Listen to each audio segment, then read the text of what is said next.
Hello and welcome to the first annual 1900s to 1920s Occupational Therapy History Quiz Bowl. I'm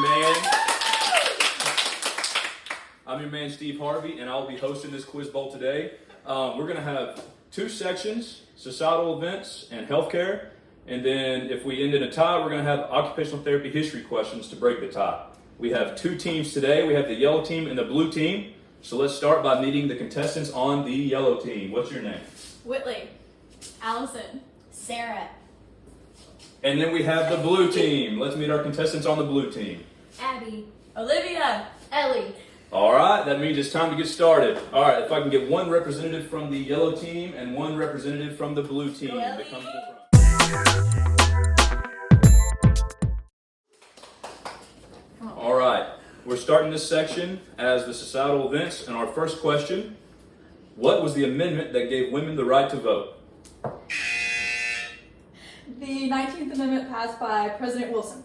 Correct. That is 1 point. 1 point for the yellow team. All right, now we'll move on to our second question.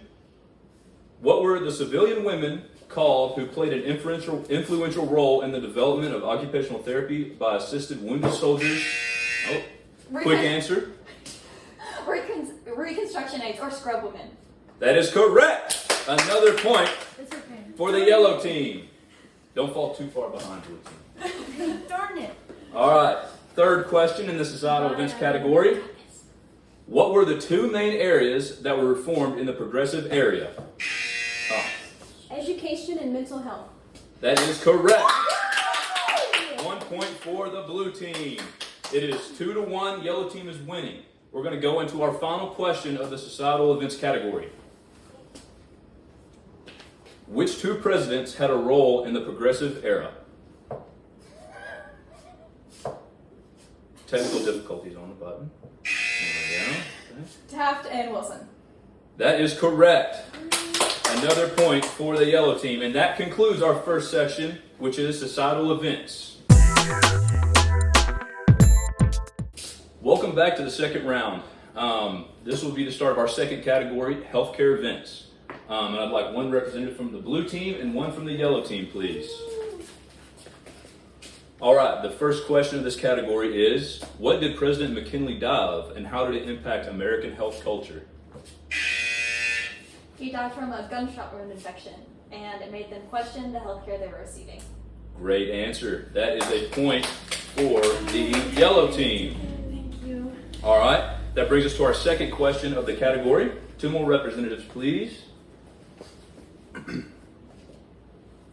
This question is, why did many medical schools close during this time? Due to Abraham Flexner's report on medical education, this led to increased emphasis on research and greater public awareness about the connection between science and its application in healthcare. That was a very long answer, and yes, it is correct. A point for the blue team. It is 4-2 with the yellow team winning. And that brings us to our third question of this section. Two more representatives, please. The question is, did the public still believe that illness needed to be understood spiritually and psychologically, or more scientifically?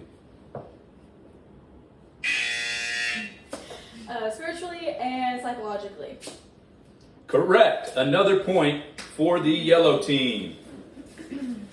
All right. Three more questions in this section. The next question is, what was the Emmanuelism movement?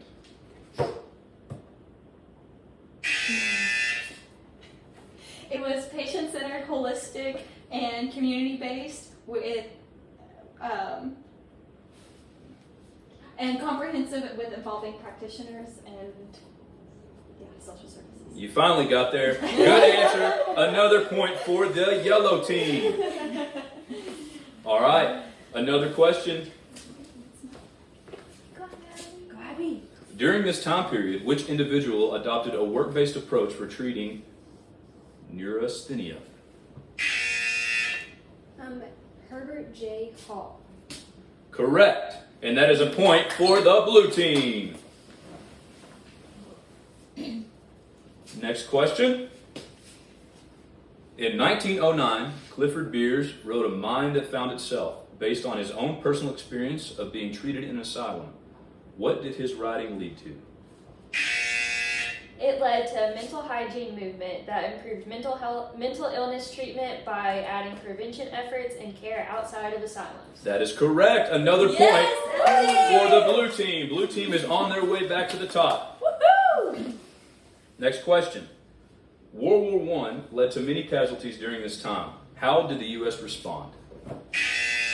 The War Department carefully planned to provide assistance to wounded and disabled soldiers. Correct. Another point for the blue team. Yes! It is 6-5. Yellow team's winning. Blue team is down by 1 point. All right, and now we have the last question of this section. Who opened the Consolation House, and why did they open it? Dr. McLean. No. Incorrect. You have a chance to steal. I think it's George Edward Barton. Oh my goodness. We have tied the game. Now, what this means is we're going to have to go into a sudden death round, and these will all be occupational therapy history questions. Good job to both teams.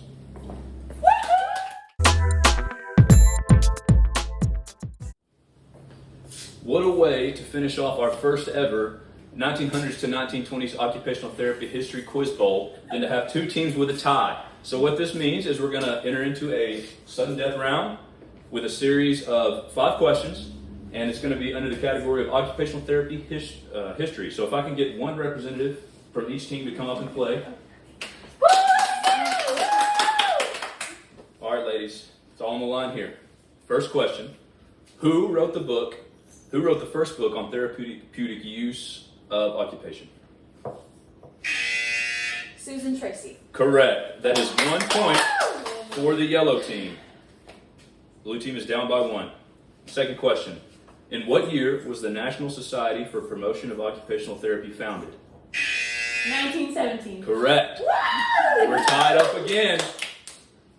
That leaves us with 3 more questions. What does NSPOT stand for? The National Society for the Promotion of Occupational Therapy. That is correct. Yellow team goes up by 1 point.